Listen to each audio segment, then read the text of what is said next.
Hello all, welcome to my channel, ASMR tech channel.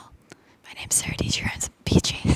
How uncomfortable is everyone? Welcome to another video. We are going to talk about smart TV, smart tech, smart plugs. We're also going to talk about the new Rode Wireless Go. We're going to briefly touch on a new TV that's here in the office, and just a lot of random stuff, maybe some Q&A from you guys. And hey, if you're already bored, well, you can check out the link in the description below where you can win up to $10,000 worth of filmmaking prizes if you enter the Let's See Collective contest, where you take 10 lines of a script and adapt it to your own 2-minute narrative film. $10,000 worth of prizes. Did you hear me? Okay, let's hop into it. This is a comparison of the size of the receiver and transceiver of the old Rode Wireless Filmmaker Lav Kit, that's what they called it. And this is the comparison size. See, there's a mic input. Can you see it? Can you see it? Can you see it? So let's see if we just, when we plug in said lav, if it just automatically like changes over. I bet the audio's great right now. Did it change? Could probably plug this guy or just mount it in the front. Like right here. Pro tip alert, pro tip alert. These things. Showstoppers. Stop the peep show. They're used to keep your clothes on, basically. It's like a fashion brand. Filmmaking hack. This is what you use to keep lavs on. So I'm using the Rode Lav. So it's basically a silicone outer shell that allows that like scraping that you hear when it's underneath clothes. And look, it's like little sticks of gum. Okay, double-sided adhesive. We're gonna put it like right here. So it's hidden, like right there. And now we have a hidden lav. How's it sound? So you can kind of go back in the video and see how the mic from straight from the Wireless Go sounds compared with the lav from the Filmmaker Lav Kit. Just plug straight in, boom. Such a small footprint, I love it. So let's kick off this video that's already 10 minutes long with a question, an AMA that I asked you on Twitter, and then we'll get into this-ish, how my TV plays into my smart office setup. And also I need to plug in some smart plugs, so we'll go through that. First question from Twitter. I'll answer them throughout the video. This is a really good question from Alexander De Luca. If you had 1 year unlimited budget and were guaranteed your subscribers would stick around, what single video would you make? So if I only had one video, it'd probably be a few videos, but for sure I would slow down the quantity because the pressure of doing a ton of videos on YouTube to stay relevant, to keep brand money coming in so I can still make this my job. I have a lot of fun, but it's just a lot sometimes. So I would say I would slow down and just make one series. You can let me know down below if I should do it. I think I want to take some time next month to like start pre-pro for it, but I love the show Mad Men. And I love, you know, the ins and outs of creative agencies and all of that. And I want to do a series that's basically like modern Mad Men, where I go into creative agencies, check in, you know, how are these New York creative agencies going? Are they all on board for this new wave of marketing with social media? Are they, you know, still making TV ads? I think it'd be really interesting to go and interview people and kind of do a modern Mad Men vibe. I'm going to turn to Sara yesterday because I actually want to tell you a little bit about the Apple TV update that just came out. Okay, so we're gonna go to this TV. It is 3 p.m. on May 13th. Let's see if we're able to download Apple TV. Amps, looking like an amps. You would think it would be right on the home screen if it was available to download, wouldn't you? Oh! It just automatically downloaded. You see that, guys? Do we want to send all of our info to Apple? Ooh, okay. It looks pretty. It looks pretty. Look at that. I've heard Veep is just a great show. Good content. Okay, so look, we got Showtime, we got HBO, we got all the things. We have the aggregate of what to watch. And then we go down, new and noteworthy. Interesting, Comedy Central. HBO again, Cinemax, so we have everything in one place. That's the idea. We have trending. God, Game of Thrones is just everywhere, but we have movies mixed in with TV shows, new movies. I mean, the new Apple TV, it looks pretty. It looks really good. And to note, this is an app we downloaded from the Samsung App Store. I have no Apple TV connected. I'm very used to buying those $150 boxes. I have an Apple 4K at home. Subscribe, look, we have them live, the Apple TV channels, HBO, Showtime, Starz, Cinemax, Epix. Here, it's basically gonna be a conduit to just buy more subscriptions, right? The idea is you're doing it through the Apple TV app. Search Apple TV for Game of Thrones. Well, okay, so that's Samsung doing the work. So I found 2 results for Game of Thrones.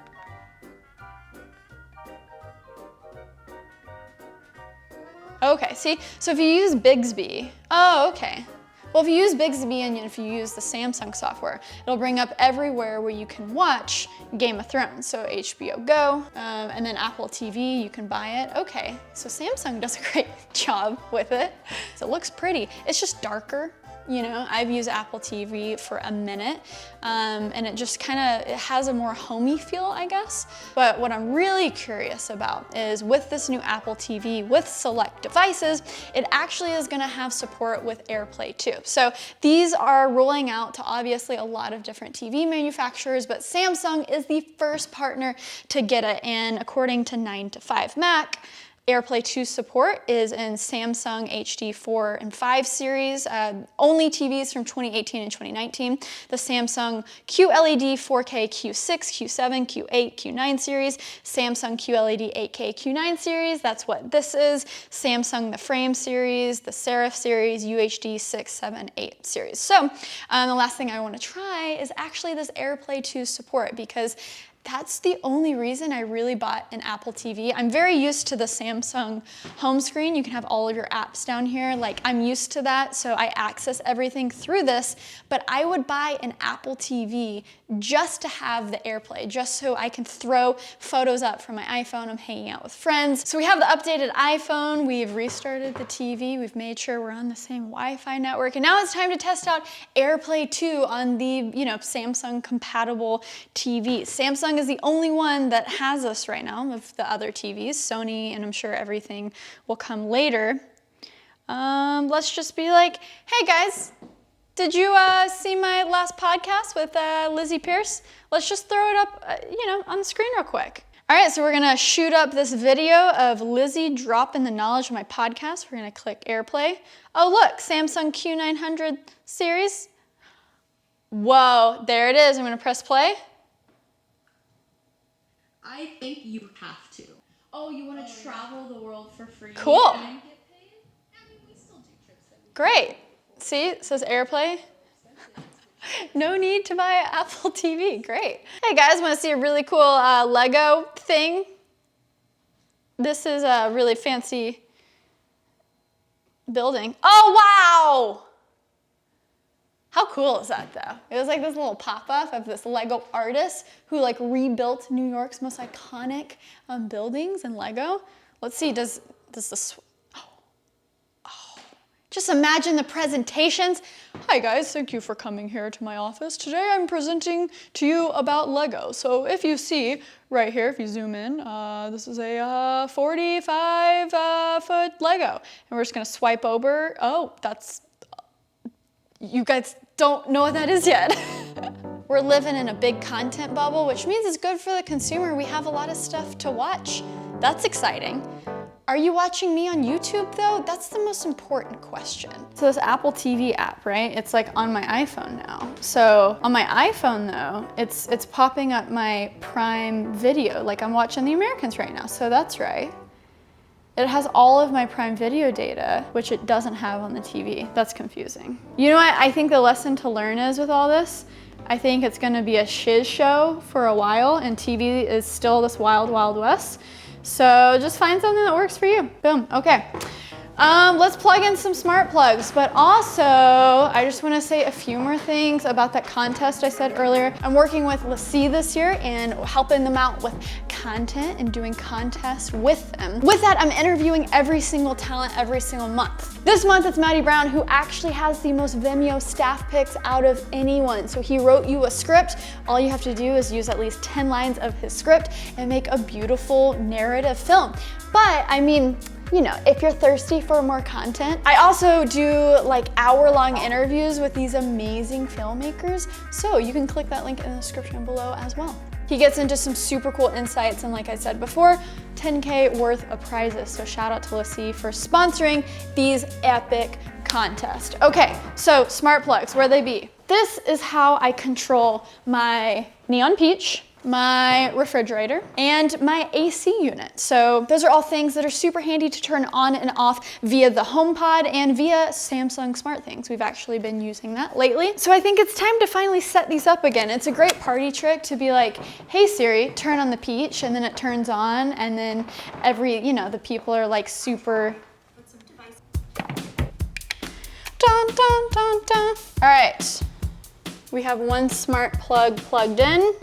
I'm gonna go to HomeKit. Because I already had these plugged in, they're already in my HomeKit.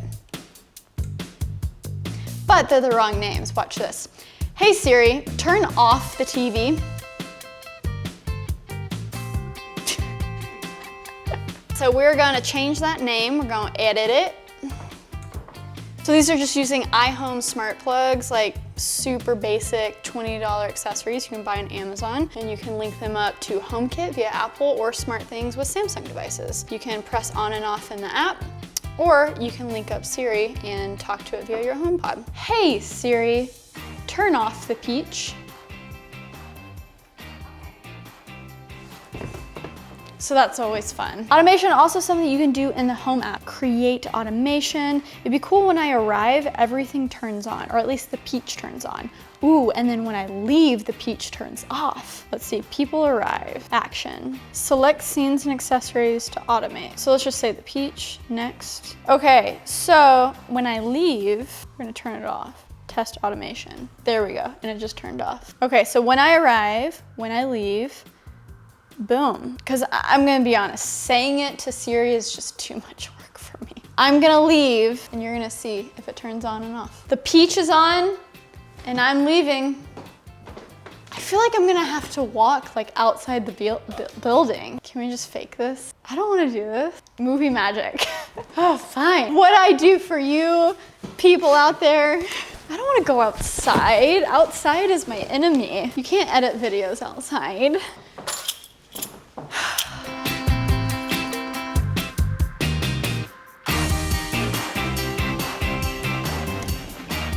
Literally had to walk like 6 blocks and it turned back on. Yeah? SmartThings. Do you guys care about SmartThings? It's raining outside. How dare you, New York? This is the new Samsung Tab 5e. It's very slim. It looks very good. It's very long. I'm not used to a tablet being this long. There's minimal bezels, which is nice. Should we just see what YouTube looks like? Yeah. It gets loud too. There's no way. So it really functions, it like treats itself almost like a desktop. I'm never gonna go home. Anyways, let's see if we can also connect all these things to the SmartThings app and show it on our beautiful big TV. Ugh. Import your iHome devices. Oh, use official iHome app? Just dumb. Okay, oh wait, okay. iHome plugs were automatically detected. That was nice, I actually didn't have to install the iHome app. We're gonna save them. Oh, look at that. Okay, cool, so let's shoot this up onto thine Samsung TV. I don't know how to do that. Controller. Yeah. SmartThings, looking like a... The cool thing about hooking up to SmartThings is it's automatically on the TV once you click on it. Look at that. Oh, cool. So you can set scenes from here. It actually auto-updated to the app on my tab. So let's turn it on from here. And it's back on. So it updates really well in between the tab, in between the SmartThings app on the TV. So obviously the scenes are gonna come in super handy if you have this for coordinating different rooms in a home. If you have multiple smart devices, you want one hub, Apple Home, Samsung SmartThings. I mean, there's so many options no matter if you're Team Samsung, Team Apple, Team Google. We didn't even talk about Google Home and all the things that entails. There's just options. We got options as consumers, which is good. That's exciting. I think it's time to answer another question. Can we answer another question? This is the most random video ever. Welcome to my channel. It's usually more focused than this. How dare I post a video other than the OnePlus 7 Pro? Am I right? Questions. Ooh, if you could change humanity's perspective on one thing, what would it be? Carbs are not bad. Have a little bagel in your life. Why did Saradietschy stop vlogging? That's actually a good question. I did not like it. Oh, the fridge is on. Can you hear it? Should we turn it off? Hey Siri, turn the refrigerator off. Okay, well the fridge was off. That worked out great, practical. I'm curious if you guys in the audience actually use SmartThings in your home a lot. I know with me, my main uses at home is I have an Alexa and I can control my Philips Hue lights, which are really nice. It adds a certain mood. I definitely wanna add more of a lighting situation in here, but hey, that's again, tomorrow's problem. So yeah, let me know if you have any suggestions on how to automate things in my office or my home that you think maybe I'm not doing, because I'm always game for those things. The Peach, refrigerator, smart plugs, I'm all about that life. So we're gonna wrap up this video with the last question. Thanks for following me on Twitter and asking the good questions. We're gonna wrap it up with, what do you think will be the most important channels in a few years from now? What is worth starting? YouTube, Instagram, podcast? Well, you never know, but things are never forever, right? When I was in college for electrical engineering, not having a clue what I wanted to do in life, I had no idea YouTube was something, you know, in 2011, 2012, that you could have a job in. This is like my job. It's crazy, it's fun, it's a lot of work. But regardless of what the state of social media was, what video was during that time, I was just pursuing what I love to do, and that's making videos. I was making boring corporate videos, I was uploading my unboxing videos on YouTube, and so there's luck involved in it. You know, I wanna say, yes, I worked hard, I found a niche, I did my thing, I followed my passion, but there was luck involved. YouTube was just becoming a job for people, and I entered the market when a lot of these tech brands wanted kind of a slice of the attention, and they knew how to approach YouTubers and work with them. So I think one is just doing you, finding what you like to do in the creative fields, and just adapt to the world, what is hip and happening. YouTube, I don't think is going anywhere anytime soon. However, I'm always skeptical of anything Facebook touches. So the fact that Facebook owns Instagram, you know, I'm always like, well, who knows? Who knows? YouTube will always be bolstered on the world's best search engine, Google, and that's not going away anytime soon. Instagram, well, people could get bored and just switch to TikTok tomorrow. You never know. So always be on your feet, but always be pursuing what you're interested in, and then don't be romantic about the platforms that are out there. Just adjust to the times. That's something that I was talking about with John actually recently, is no matter, you know, there's this balance that you have to follow with following your passion and also just paying the bills and having a job. And even if you're following your passion per se, it's not all gonna be rainbows and butterflies. I'm always about just increasing the percentage of having fun. So for me, like, it's 60% work and 40% like having fun. What is my life? Oh my God, I got a free crazy TV. This is so cool. And I think that percentage is like 1% in a lot of people's life. So that helps me give perspective on like, life is good, right? Was that a 5-minute answer? Is this a 20-minute video? Goodness gracious, for that person who is like, why doesn't Sara vlog anymore? This is my new version of what a vlog is. Staying in one place in my office, talking to you guys and not worrying about offering inherent value, but hopefully I did. Okay, let me know if you like this video. Hit that subscribe button down below for new videos every single week, and new video about that crazy TV I have on my wall very soon, so you should make sure to subscribe. Stay peachy, okay, bye!